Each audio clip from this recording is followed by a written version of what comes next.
الكريم أما بعد فأعوذ بالله من الشيطان الرجيم بسم الله الرحمن الرحيم أولئك الذين امتحن الله قلوبهم للتقوى لهم مغفرة وأجر عظيم صدق الله العظيم. سامعین محترم اور معزز ساتھیوں، اللہ تعالیٰ نے انسان کو اشرف المخلوقات بنا کر پیدا فرمایا، لیکن انسانوں میں بھی سب کے درجے ایک جیسے نہیں. اللہ کے نزدیک سب کا مقام و مرتبہ ایک جیسا نہیں ہے. انسانوں میں سے جو انبیاء اور رسول ہوتے ہیں ان کا مقام و مرتبہ سب سے اوپر ہوتا ہے. پھر ان انبیاء میں بھی ہمارے نبی صلی اللہ علیہ وسلم کا مقام و مرتبہ سب سے اونچا ہے. پھر انبیاء کے جو صحابہ ہوتے ہیں ان کا مقام و مرتبہ اور امت کے مقابلے میں اونچا ہوتا ہے. اور پھر ہمارے نبی کے جو صحابہ ہیں ان کا مقام و مرتبہ اور نبیوں کے صحابہ کے مقابلے میں سب سے اونچا ہے. پھر ان صحابہ کرام میں بھی کچھ وہ ہستیاں ہیں جن کا مقام و مرتبہ امت میں سب سے زیادہ ہے، صحابہ میں بھی سب سے زیادہ ہے. جیسے حضرت ابو بکر صدیق رضی اللہ عنہ کا مقام و مرتبہ نبیوں کے بعد سب سے افضل ہے. پھر عمر فاروق رضی اللہ عنہ کا، پھر عثمان غنی رضی اللہ عنہ، حضرت علی رضی اللہ عنہ، یا عشرہ مبشرہ، یا وہ صحابی جو غزوہ بدر میں شریک ہوئے ان کا مقام و مرتبہ اور صحابہ کے مقابلے میں اونچا ہے. پھر وہ صحابی جو فتح مکہ سے پہلے اسلام لائے اور وہ صحابی جو فتح مکہ کے بعد اسلام لائے، دونوں کے مقام و مرتبے میں فرق ہے. لیکن صحابہ ہونے کی حیثیت سے وہ تمام کے تمام ان کے بعد میں آنے والے جتنے بھی لوگ ہیں ان سے افضل ہے. چاہے وہ اپنے وقت کا کتنا بھی بڑا ولی ہو، متقی ہو، اور دنیا ان کو بہت جانتی ہو، لیکن اس کے باوجود بھی کسی ادنا درجے کے صحابی سے بھی ان کا مقام و مرتبہ نہیں بڑھ سکتا ہے. محرم الحرام کا مہینہ چل رہا ہے. اس مہینے میں جہاں کچھ صحابہ کرام کی تعریف ہوتی ہے، اہل بیت کی تعریف ہوتی ہے، حضرت حسین رضی اللہ عنہ کے مقام و مرتبے کو بیان کیا جاتا ہے، تو وہیں کچھ لوگ کچھ صحابہ کرام کو برا بھلا بھی کہتے ہیں، صحابہ کرام کو طعن و تشنیع کا ذریعہ بناتے ہیں، صحابہ کرام پر لعن طعن کرتے ہیں، اور کچھ صحابہ کے مقام و مرتبے کو گرانے کی کوشش کرتے ہیں. ایسے بہت سے بیانات آپ کو مل جائیں گے سوشل میڈیا پر. لیکن ایک چیز یاد رکھنا چاہیے کہ صحابہ جس کو کہتے ہیں، یعنی جن کی ملاقات نبی صلی اللہ علیہ وسلم سے ہوئی ہو ایمان کی حالت میں، اور ایمان کی حالت میں وہ دنیا سے گئے ہوں، یہ شرط ہے. ایمان کی حالت میں ملاقات ہوئی نبی صلی اللہ علیہ وسلم سے اور ایمان کی حالت میں وہ دنیا سے چلے گئے، اس کو صحابی کہا جاتا ہے. جب آپ نے کسی کو صحابی مان لیا تو اس کے بعد سارے اعتراضات کیا ہو جاتے ہیں؟ ختم ہو جاتے ہیں. پھر وہ وقت کا کتنا بھی بڑا علامہ کیوں نہ ہو، کتنا بھی بڑا عالم کیوں نہ ہو، اگر وہ اپنے رائے اور اجتہاد کی بنیاد پر کسی صحابی کو کچھ غلط بولتا ہے یا برا بھلا بولتا ہے تو ان کی وہ بات قابل قبول نہیں ہوگی. کیونکہ صحابہ اس امت میں وہ ہیں جن کے ایمان کی گواہی اللہ نے قرآن میں دی ہے. چنانچہ ایک جگہ پر اللہ تعالی نے فرمایا والذین آمنوا وہاجروا وجاہدوا فی سبیل اللہ، کہ وہ لوگ جو ایمان لائے، ہجرت کیے اور جہاد کیے اللہ کے راستے میں. والذین آمنوا والذین آووا ونصروا، اور وہ لوگ بھی جو مومنین کو ٹھکانہ دیے اور مسلمانوں کی مدد کیے، یعنی ایمان لائے، ہجرت کیا، جہاد کیے مکہ کے لوگ، وہ ایمان بھی لائے، پھر مکہ سے مدینہ کی طرف ہجرت بھی کیے، اور جب جہاد کا موقع آیا تو اللہ کے راستے میں ان لوگوں نے جہاد بھی کیا۔ اور وہ لوگ جنہوں نے ایمان کو پناہ دی، مومنین کو پناہ دی، ٹھکانہ دی، وہ مدینہ کے لوگ، کہ جب مکہ کے لوگ ہجرت کر کے مدینہ آئے تو ان لوگوں نے مکہ والوں کو اپنے گھروں میں ٹھہرایا اور ان کی مدد بھی کی، بڑھ چڑھ کر مدد کی، حتیٰ کہ زمین اور جائیداد میں بھی آدھا حصہ ان کو دیا، جبکہ وہ سگے بھائی نہیں تھے۔ فرمایا اولئک هم المؤمنون حقا، یہی لوگ پکے سچے مومن ہیں۔ کیا ہیں؟ پکے سچے مومن ہیں۔ اب جب مہاجرین اور انصار کے ایمان کی گواہی اللہ تعالیٰ نے دے دی، ان میں حضرت ابو بکر صدیق بھی آ گئے، عمر فاروق بھی آ گئے، عثمان غنی بھی آ گئے، حضرت علی بھی آ گئے، تمام بڑے بڑے صحابہ آ گئے جو مکہ میں موجود تھے، اور تمام وہ بڑے صحابہ بھی آ گئے جو شروع میں مدینہ میں اسلام لائے۔ ان تمام کے ایمان کی گواہی کون دے رہا ہے؟ اللہ تعالیٰ کی۔ یہ لوگ پکے سچے مومن ہیں۔ اب جب ایک مرتبہ ایک بات ثابت ہو گئی کہ یہ لوگ پکے سچے مومن ہے، تو اب ان پر اعتراض کرنا بیکار ہے۔ اب آپ کے اعتراض کرنے کا کوئی فائدہ نہیں، کیونکہ جنت بھی اللہ کے ہاتھ میں ہے اور جہنم بھی اللہ کے ہاتھ میں ہے۔ جب اللہ نے کہہ دیا کہ پکے سچے مومن ہیں، مطلب یہ لوگ جنتی ہیں۔ اب وہ تو جنت میں جا رہے ہیں، ہم کہاں جائیں گے ہمارا کوئی ٹھکانہ ابھی فکس نہیں ہوا ہے، تو ہم ان لوگوں پر اعتراض نہیں کر سکتے جو جنتی ہیں۔ اسی طریقے سے صحابہ سب کے سب سچے ہیں۔ صحابہ کی طرف جھوٹ کی نسبت، چاہے وہ کوئی بھی صحابی ہو، جنہوں نے ایک مرتبہ نبی صلی اللہ علیہ وسلم کا چہرہ دیکھ لیا ایمان کی حالت میں، وہ مرتے دم تک جھوٹ نہیں بول سکتے۔ ہم ان کو معصوم نہیں مانتے کہ گناہی نہیں ہوگا، ہو سکتا ہے کسی سے کوئی چھوٹی موٹی غلطیاں ہو جائے، لیکن جھوٹ بولنا نہیں ہو سکتا ہے صحابہ سے، یہ یقینی ہے۔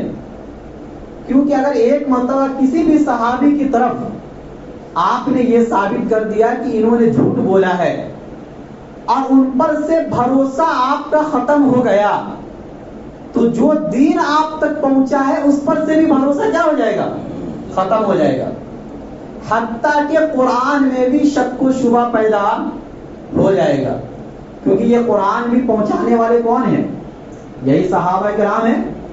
اگر صحابہ کرام سے آپ بدظن ہو گئے، آپ کو ایسا لگ رہا ہے کہ انہوں نے دین میں کوئی کمی زیادتی کی ہے، تو پھر نہ قرآن محفوظ رہے گا اور نہ حدیث محفوظ رہے گی، اور نہ قرآن اور حدیث سے جو احکام ہم تک پہنچے ہیں وہ بھی محفوظ نہیں رہیں گے۔ اسی لیے اگر آپ اسلام کو مانتے ہیں اور آپ کا یہ دعویٰ ہے کہ قرآن برحق ہے، نبی برحق ہے، تو آپ کو صحابہ کو بھی برحق ماننا پڑے گا۔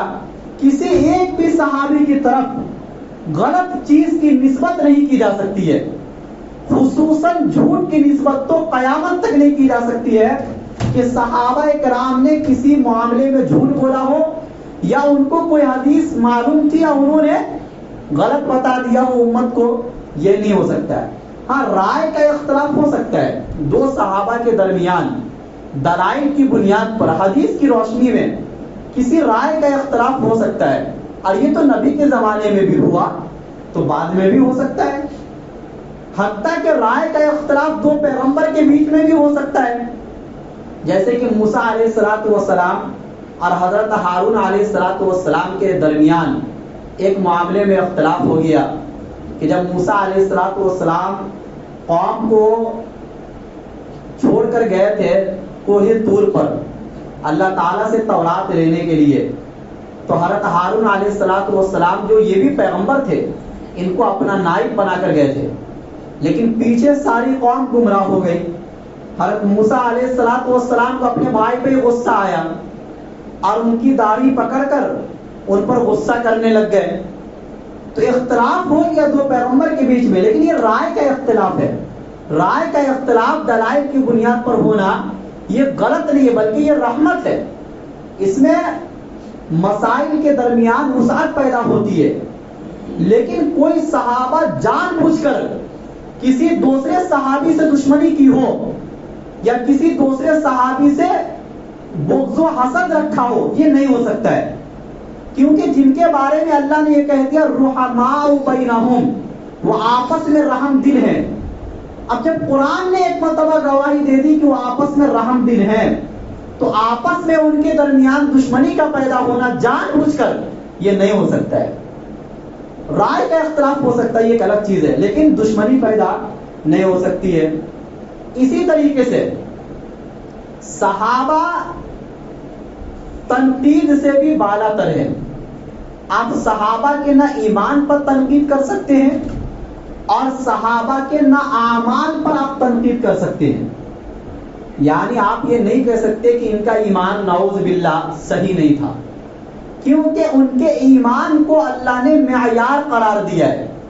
قرآن کریم میں اللہ نے فرمایا فَإِنْ آمَنُوا بِمِثْلِ مَا آمَنْتُمْ بِهِ فَقَدْ اهْتَدَوْا، کہ صحابہ کے بعد آنے والے جو لوگ ہیں اگر ان کا ایمان صحابہ کے ایمان کی طرح ہوگا تو یہ ہدایت یافتہ ہیں. اور اگر ہمارا اور آپ کا ایمان صحابہ کے ایمان کی طرح نہیں ہوگا تو پھر ہمارے ہدایت یافتہ ہونے کی کوئی گارنٹی نہیں ہے. جن کے ایمان کو اللہ نے معیار قرار دیا، کسوٹی قرار دیا، پرکھنے کا آلہ قرار دیا، ان کے ایمان پر شک و شبہ نہیں ہو سکتا ہے. جب ان کا ہی ایمان شک و شبہ میں پڑ جائے گا تو پھر ہم اور آپ مومن رہ سکتے ہیں، مسلمان رہ سکتے ہیں؟ نہیں رہ سکتے. پتہ چلا اگر کوئی آج کے زمانے میں سوشل میڈیا پر اٹھ کے صحابہ کے ایمان کے بارے میں گفتگو کر رہا ہے تو یہ اندازہ لگایا جا سکتا ہے کہ ان کا ایمان ہی شک و شبہ میں ہے، چاہے وہ وقت کا کتنا بھی بڑا عالم، اب کتنی بھی صلاحیت ان کے اندر کیوں نہ ہو، صحابہ کے ایمان پر گفتگو نہیں ہو سکتی ہے، صحابہ کے ایمان پر بحث نہیں ہو سکتی ہے. کچھ چیزیں وہ ہیں جن پر اب بحث امت میں نہیں ہو سکتی، وہ ہو چکا. اب بعد میں آنے والے لوگ ان پر اعتراض نہیں کر سکتے، اور نہ صحابہ کے اعمال پر تنقید ہو سکتی ہے. صحابہ نے کیا کیا؟ صحابہ سے جو چھوٹی موٹی غلطیاں ہوئی کسی موقع پر، اللہ نے قرآن میں یہ اعلان کر دیا کہ ہم نے تم کو معاف کر دیا.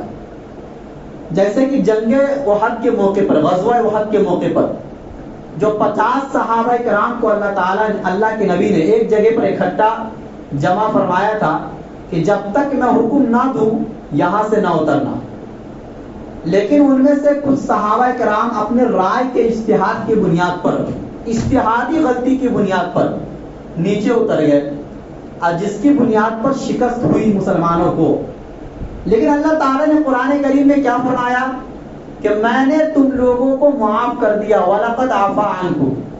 جب اللہ خود قرآن میں یہ اعلان فرما لیں کہ میں نے معاف کر دیا، تو اب بعد میں آنے والے لوگوں کو یہ حق نہیں بنتا ہے کہ صحابہ کی ان چھوٹی موٹی غلطیوں پر آپ اعتراض کریں، کیونکہ اللہ نے ان کو محفوظ بنایا. محفوظ کا مطلب یہ ہوتا ہے کہ کوئی بھی صحابی ایسے نہیں ہیں کہ جو دنیا سے چلے گئے اور ان کے خاتے میں کوئی بھی بڑا گناہ رہ گیا ہو، ایسا نہیں ہے. صحابہ جب دنیا سے گئے تو اللہ نے ان کو اس طریقے سے موت دی کہ وہ تمام چھوٹی موٹی غلطیوں سے توبہ کر چکے تھے. اب وہ سارے کے سارے صحابہ اس حال میں اللہ سے ملیں گے کہ ان کے نامہ اعمال میں کوئی بھی گناہ نہیں ہوگا، کوئی بھی غلطیاں نہیں ہوگی. وہ سارے کے سارے جنت میں جائیں گے، کیونکہ ان کا ایمان معیار ہے. ان کا ایمان کیا ہے؟ معیار ہے. جن کے ایمان کو اللہ نے معیار قرار دے دیا، ہم ان کے ایمان پر شک و شبہ نہیں کر سکتے. حدیث میں بھی اللہ کے نبی صلی اللہ علیہ وسلم نے فرمایا، ایک موقع پر اللہ کے نبی نے نصیحت کی صحابہ کرام کو، اور یہ فرمایا کہ میرے چلے جانے کے بعد امت میں بہت سے اختلافات پیدا ہوں گے. تو صحابہ کو سوال کرنا تھا. انہوں نے سوال کیا کہ جب امت میں اختلاف پیدا ہو جائے گا تو اس موقع پر ہم کیا کریں گے؟ ہمیں کیسے پتا چلے گا کہ یہ صحیح ہے اور یہ غلط ہے؟ ان راستوں میں وہ ایک راستہ جو جنت میں لے کے جانے والا ہوگا، وہ ایک راستہ کون سا ہوگا؟ تو ایک موقع پر اللہ کے نبی صلی اللہ علیہ وسلم نے تو فرمایا کہ علیکم بسنتی وسنت الخلفاء الراشدین المہدیین، کہ تم میری سنت کو لازم پکڑنا. اختلاف کے موقع پر جب امت میں گمراہی پیدا ہو جائے تو ایسے موقع پر قرآن اور حدیث میں غور و فکر کر کے یہ دیکھو کہ نبی کی سنت کس چیز میں ہے، نبی کا اصل طریقہ اس میں کیا تھا، تو کوئی بھی تمہیں گمراہ نہیں کر سکے گا. اب دوسری چیز یہ دیکھنا ہے کہ خلفاء راشدین یعنی حضرت ابو بکر صدیق، عمر فاروق، عثمان غنی، حضرت علی، ان لوگوں کا کیا طریقہ رہا ہے. ان کے طریقے کو جب تک لازم پکڑو گے تم دنیا میں گمراہ نہیں ہوگے. اور ایک موقع پر اللہ کے نبی صلی اللہ علیہ وسلم نے فرمایا کہ ما انا علیہ و اصحابی، جو ایک فرقہ جو جنت میں جائے گا اس کا نام نہیں بتایا کہ وہ نام کیا ہوگا. ایک اللہ کے نبی صلی اللہ علیہ وسلم نے پرکھنے کا آلہ بتا دیا کہ جس پر میں اور جس پر میرے صحابہ ہیں، جس پر میں ہوں یعنی جس طریقے کو میں چھوڑ کے جا رہا ہوں اور جس طریقے پر صحابہ نے پوری زندگی عمل کی ہے، وہ طریقہ اگر تمہاری زندگی میں ہے تو یہ سمجھو تم اس فرقے میں سے ہو جو جنت میں جائے گا. اور اگر تمہارا طریقہ صحابہ کے طریقے سے ہٹ گیا، کسی بھی ایک صحابی کے طریقے سے آپ کا طریقہ ملتا جلتا نہیں ہے، تو یہ سمجھا جائے گا کہ آپ جنت والے فرقے سے ہٹ کر جہنم والے فرقے پر آپ آ گئے، جس کو اللہ کے نبی صلی اللہ علیہ وسلم نے فرمایا کہ میری امت 73 فرقوں پر بٹ جائے گی، ہر فرقہ ناری اور جہنمی ہوگا، اس میں سے ایک فرقہ صرف جنت میں جائے گا. اب وہ ایک فرقہ کون سا ہوگا؟ جس پر میں اور میرے صحابہ ہیں. تو جب اللہ کے نبی نے یہ فرما دیا کہ میرے صحابہ جس پر ہیں، تو مطلب صحابہ معیار حق ہیں. کیا ہے؟ حق کے معیار ہیں. صحابہ کے طریقے کو غلط نہیں کہا جا سکتا، جن کے طریقے کو اللہ کے نبی نے معیار قرار دیا. ایک حدیث میں اللہ کے نبی صلی اللہ علیہ وسلم نے فرمایا کہ میرے چلے جانے کے بعد تم صحابہ کرام کو طعن و تشنیع کا ذریعہ نہ بنانا، کیونکہ اللہ کے نبی صلی اللہ علیہ وسلم کو معلوم تھا کہ میرے جانے کے بعد امت میں کچھ لوگ ایسے بھی پیدا ہوں گے جو صحابہ پر ہی اعتراض کرنے لگیں گے. فرمایا لا تتخذوهم غرضا من بعدی، میرے بعد صحابہ کو طعن و تشنیع کا ذریعہ نہ بنانا. فمن احبهم فبحبی احبهم، جو ان سے محبت کرے گا گویا مجھ سے محبت کی بنیاد پر اس سے محبت کرے گا. ومن ابغضهم فببغضی ابغضهم، اور جو ان صحابہ کرام سے دشمنی رکھے گا گویا وہ مجھ سے دشمنی کی بنیاد پر صحابہ سے دشمنی رکھے گا. اب پھر فرمایا جو صحابہ کو تکلیف دے گا گویا اس نے مجھے تکلیف دیا، اور جس نے مجھے تکلیف دیا اس نے گویا اللہ کو تکلیف دیا، اور جس نے اللہ کو تکلیف دیا تو اللہ قیامت کے دن اسے ضرور پکڑیں گے. تو بتاؤ ایک انسان اگر صحابہ پر اعتراض کر رہا ہے تو حقیقت میں وہ اللہ پر اعتراض کر رہا ہے، کیونکہ نبی کی نبوت اور رسول کی رسالت صحابہ کے بغیر آپ نہیں جان سکتے ہیں. اگر بیچ میں صحابہ کی جماعت نہ ہوتی تو حضرت محمد رسول اللہ صلی اللہ علیہ وسلم کون سی شخصیت ہے یہ آپ نہیں سمجھ سکتے. اسی لیے تو جب قرآن کریم میں اللہ تعالیٰ نے جہاں کہیں بھی اپنے نبی کی تعریف کی ہے تو اس کے ساتھ ساتھ صحابہ کا ذکر ضرور کیا ہے، یہ بتلانے کے لیے کہ صحابہ کے ذکر کے بغیر نبی کا تعارف دنیا میں نہیں ہو سکتا ہے۔ اگر نبی کی صداقت کو جاننا ہے تو صحابہ کی صداقت کو سمجھنا پڑے گا۔ نبی کی عدالت کو جاننا ہے تو پہلے صحابہ کی عدالت کو جاننا پڑے گا۔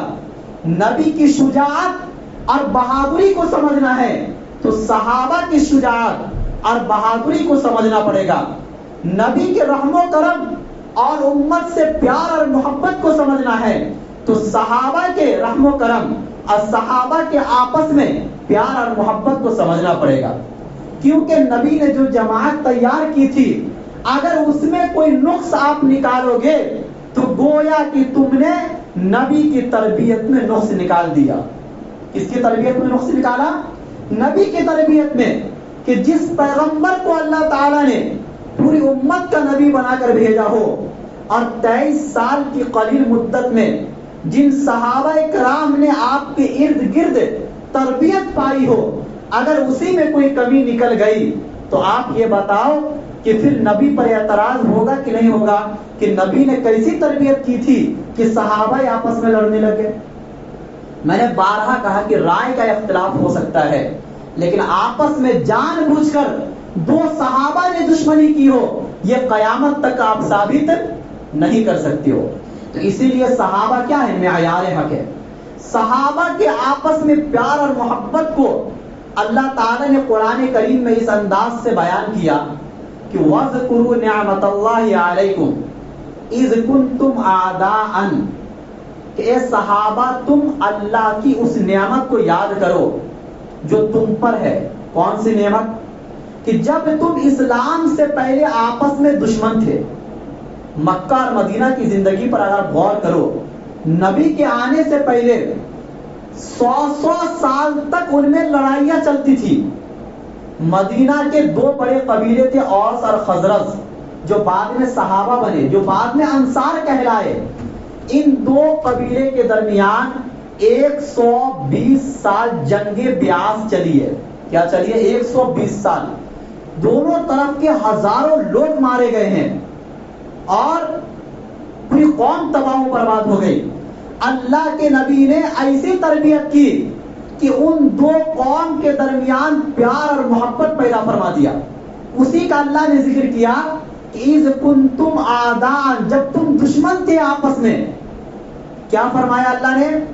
فَأَصْبَحْتُمْ بِنِعْمَتِهِ إِخْوَانًا، اللہ نے اپنی نعمت کی بنیاد پر تم سب کو بھائی بھائی بنا دیا۔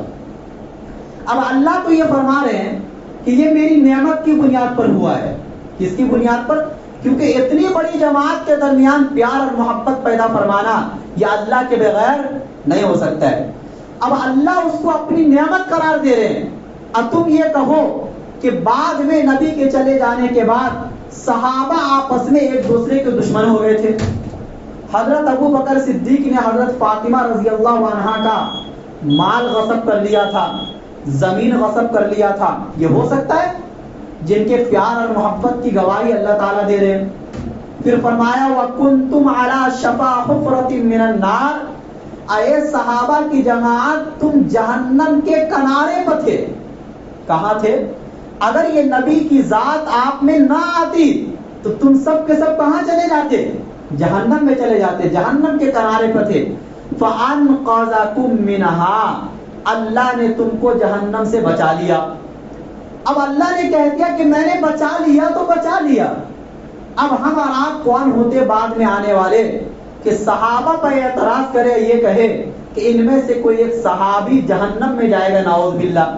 بلکہ ہمارا تو ایمان ہے کہ تمام کے تمام صحابہ کے لیے جنت کا وعدہ ہے۔ تبھی تو ہم جب صحابی کا نام لیتے تو کیا پڑھتے ہیں؟ رضی اللہ عنہم ورضوا عنہ، کہ اللہ ان سے راضی ہے اور وہ اللہ سے راضی ہے۔ اور اللہ اگر کسی سے ایک مرتبہ راضی ہو جائے تو پوری زندگی میں اللہ اس سے کبھی بھی ناراض نہیں ہو سکتے، کیونکہ اللہ عالم الغیب ہے۔ انسان کا تو ایسا ہو سکتا ہے کہ میں ابھی آپ سے راضی ہوں آپ کے کسی اچھے اخلاق کی بنیاد پر، بعد میں آپ کی عادت بدل گئی، پھر میں آپ سے ناراض ہو گیا، کیونکہ مجھے بعد کے بارے میں نہیں معلوم کہ آپ بعد میں چل کر بدلیں گے کہ نہیں بدلیں گے۔ لیکن اللہ تعالیٰ کو تو قیامت تک کا علم ہے، اس کے بعد تک کا علم ہے، اور اللہ کو صحابہ کے بارے میں یہ معلوم تھا کہ کون سے صحابہ کے اعمال بعد میں چل کے کیا ہونے والے ہیں، اس سے پہلے اللہ نے اپنی رضامندی کا پروانہ صحابہ کرام کو دے دیا۔ مطلب یہ ہے کہ بعد میں ان سے جو بھی اعمال ہوں گے ان اعمال کے باوجود بھی اللہ ان سے راضی ہے، ان اعمال کے باوجود بھی اللہ ان سے راضی ہے۔ میرے کہنے کا مطلب یہی ہے کہ صحابہ کرام ایک مقدس ہستی ہے، پاکیزہ جماعت ہے، چاہے کوئی بھی صحابہ ہو، چاہے وہ حضرت امیر معاویہ رضی اللہ عنہ ہو، ان کے لڑکے نے کیا کیا، ان کے بیٹے نے کیا کیا، اس سے ہمیں کوئی لینا دینا نہیں۔ یزید جو تھا وہ حضرت امیر معاویہ کا بیٹا تھا، اور اس کے دور خلافت میں حضرت حسین رضی اللہ عنہ کی شہادت ہوئی، لیکن کسی کے بیٹے کے بگڑنے سے باپ کے اوپر تو تان و تشنیع نہیں ہو سکتی ہے نا۔ حضرت نوح علیہ السلام کا بیٹا جہنم میں جائے گا، لیکن اس کے بیٹے کے بگڑنے سے نبی پر نوح علیہ السلام پر کوئی تان و تشنیع کرنے لگ جائے۔ حضرت نوح علیہ السلام کی بیوی اور حضرت لوط علیہ السلام کی بیوی جہنم میں جائے گی، اور یہ قرآن میں ہے۔ لیکن کیا آپ کہہ سکتے ہو کہ نبی کی تربیت ناقص ہے، یا یہ کہ بہت سے پیغمبر دنیا میں ایسے گزرے، بلکہ ابراہیم علیہ السلام جن کے والد جہنم میں جائیں گے، لیکن کیا آپ یہ کہہ سکتے ہو کہ انہوں نے اپنے والد کی تربیت نہیں فرمائی یا اپنے والد کو نہیں سمجھایا؟ تو کسی پیغمبر کے اور کسی صحابی کی اولاد کا یا ان کے ماں باپ کا جہنم میں چلے جانا یا تربیت کے باوجود ان کا بگڑ جانا، یہ ایک الگ چیز ہے۔ ان کی وجہ سے کسی معتبر شخصیت کے اوپر اور پاکیزہ شخصیت کے اوپر کوئی اعتراض نہیں ہو سکتا ہے۔ تو بہرحال صحابہ ہمارے دلوں کی دھڑکن ہے، صحابہ سے محبت ایمان کی علامت ہے، چاہے وہ کوئی بھی صحابی ہو۔